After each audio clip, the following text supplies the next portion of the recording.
Hello les chéris, j'espère que vous allez bien. Donc je vais prendre ces quelques petites minutes pour vous expliquer. Bon, c'est un peu des gamineries, hein, c'est sûr.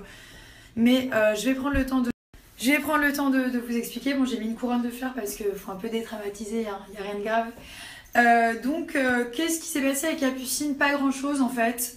Donc le petit souci qu'il y a avec Capucine, c'est que c'est une personne que je n'ai jamais critiquée parce que je ne la voyais pas, voilà. Puis j'embête pas les gens quand ils ne m'embêtent pas, donc Capucine est toujours venue.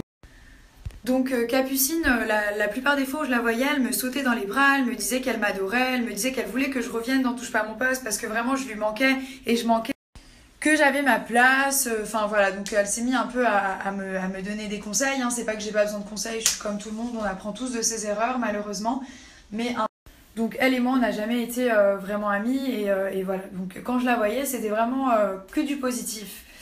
Et puis à chaque fois que je regardais ses passages télé, donc à chaque fois que je regardais ses apparitions télé, ça ne coïncidait pas avec ce qu'elle me disait en vrai. Donc devant moi, c'était le grand amour et quand je la voyais à la télé, c'était vraiment... Attendez, il n'y a pas trop... Donc voilà, et quand je regardais à la télé ce qu'elle disait, c'était l'inverse de ce qu'elle me disait à moi. Donc une fois, deux fois, trois fois, je laissais passer parce que voilà, j'ai 24 ans et puis j'avais envie un peu de laisser ça passer parce que voilà, j'ai vécu tellement de choses. Enfin, c'est pas ça qui va changer grand-chose à ma vie. Et donc, une fois, deux fois, trois fois, et j'ai commencé à en avoir... Et à un moment donné, ben voilà, je suis un être humain, je suis comme tout le monde et à force de voir ça, du foutage de gueule en direct, je me suis sentie blessée. Voilà, j'ai eu mal au cœur, je me suis dit cette fille, à chaque fois que je la vois, elle fait la gentille, elle me passe un peu de la pommade, elle dit qu'elle m'adore. Moi, je l'adore pour de vrai parce que j'ai aucun mérite à lui passer la pommade. Et donc dernièrement, je suis tombée sur un article, encore une fois, Capucine, par rapport à moi, qui dit des choses, donc je me suis dit que j'allais regarder l'extrait. Et quand j'ai vu l'extrait, ben, j'ai été vraiment déçue par... Donc voilà, j'étais très déçue, surtout que la veille, je l'avais croisée au spectacle de Jean-Luc Lemoyne, elle m'avait encore sauté dessus en me disant qu'elle m'adorait, comment j'allais, je te présente ma soeur, comment tu vas ma chérie, enfin, des trucs. Voilà, donc pour résumer, ça m'a déçue quand j'ai vu comment elle parlait de moi à la télé, en disant que j'étais maigre, que j'avais plus les épaules pour reprendre la télé, enfin, plein de méchanceté en fait. Et puis voilà, enfin, je veux dire, Capucine, elle est ni productrice, on est tous là, on fait tout ce qu'on aime, on essaye tous d'être heureux, de bosser, de faire des choses sympas. Donc voilà, donc j'en ai vraiment eu marre et j'avais qu'une envie, c'était lui faire comprendre que j'étais pas dupe, que je savais qu'elle se foutait de ma gueule devant moi, qu'elle me léchait le cul et que par derrière elle m'assommait. Donc après, forcément c'est facile de pleurer sur un plateau télé. Moi, avec tout ce que j'ai vécu, si je devais pleurer, il y aurait même plus d'eau dans mon corps tellement je serais sèche. Voilà, donc après, s'ils n'ont pas d'autres sujets de conversation avec son meilleur ami Mathieu et puis avec tous les gens haut placés qu'elle côtoie et qui l'encouragent, moi j'ai besoin de personne en fait. Donc voilà, enfin bref, désolée de vous avoir saoulé avec ça, mais c'est vrai que moi j'attaque personne, je suis dans mon petit coin et à chaque fois je tombe sur des émissions où on m'attaque et on me critique et franchement je commence juste à en avoir marre. Donc qui continue, je veux dire, Delormeau il a 40 ans, il adore m'attaquer, il adore me rabaisser, c'est pas grave, j'ai l'habitude et sur ce, bonne soirée, je vous embrasse tous. Et encore une dernière chose, ce qu'il faut pas qu'ils oublient, c'est que aujourd'hui ils sont là, mais j'étais là bien avant eux et je me suis jamais permise de les critiquer quand moi je travaillais à Touche pas à mon poste il y a quelques années. Parce que dans la vie, la roue elle tourne et c'est le karma. Donc quand eux ils travaillaient encore sur le Mad Mag, sur Énergie 12 et que moi j'étais sur Touche pas à mon poste, je prenais personne de haut et j'ai jamais changé. Et ça, voilà, donc quand j'étais en haut ou quand j'étais en bas, j'ai toujours été la même, j'ai jamais changé. Et ça, l'humilité en fait, c'est une chose qui devrait assimiler parce que pour l'instant on n'y est pas du tout, quoi.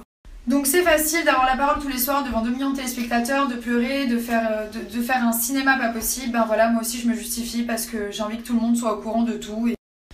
Et puis Mathieu, l'histoire qu'il y avait eu entre nous il y a 2 ans, c'était il y a 2 ans quoi. Je veux dire, entre temps t'as eu 40 ans, j'ai 24 ans, enfin faut évoluer quoi, faut grandir mec. Donc voilà, je pense que demain vous allez peut-être débattre de mes snaps ou débattre de mon prochain tweet ou débattre de la prochaine pomme que j'ai mangée. Voilà, sachez une chose, c'est que moi, contrairement à...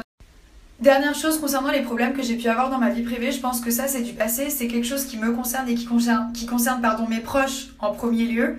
Donc si tu n'as que ça, Mathieu Delormeau, pour m'enterrer, moi je ne sortirai pas tes dossiers parce qu'ils sont bien trop glauques et que je n'ai pas envie de salir l'esprit des gens avec ces saletés.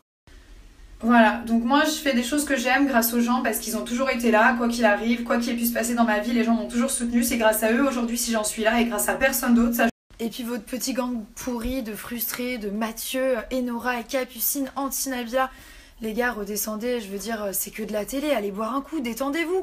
Et puis, enfin, franchement, vos débats tous les jours sur moi, franchement, je suis pas quelqu'un de super intéressant. Je suis juste une petite meuf normale qui veut faire son bout de chemin et être heureuse. Donc, arrêtez de débattre sur moi, c'est... Enfin, voilà, quoi. Gardez la pêche et soyez cool et détendez-vous et arrêtez d'avoir autant la haine parce qu'il n'y a pas de raison d'avoir la haine, quoi. Bisous! Et concernant mon tweet, le mot final, c'est que moi, au lieu de faire des faces et dire des choses derrière les gens, bah moi, je les dis en face. Peut-être que parfois, j'ai pas les bons mots, peut-être que parfois, je dis pas ce qu'il faut, mais au moins, je suis quelqu'un de cash. Je préfère être une personne qui va pas avec le dos de la cuillère, qui dit quelque chose et qu'elle assume, tandis qu'une personne qui parle sur le dos des gens et c'est beaucoup plus grave ce qu'elle dit dans mon dos, sachez-le. Parce que si ces gens-là, ils avaient des choses à me dire, ils ont tous mon numéro, sachez-le. Donc ils auraient pris leur téléphone et ils m'auraient appelé. Mais non, ils préfèrent le dire devant les gens, essayer de me rabaisser comme des gars. Est-ce que vous, en tant que téléspectateur, vous dites mais c'est trop bizarre, mais sachez que chaque personne autour de la table, elle a mon numéro. Et la plupart, il y en a plein qui m'appellent. Donc je vois pas pourquoi eux, ils le feraient pas. Bon, sur ce, bonne nuit mes petits shampoings. Je vous aime très fort, gros bisous à tous et gardez la pêche. Bisous bisous.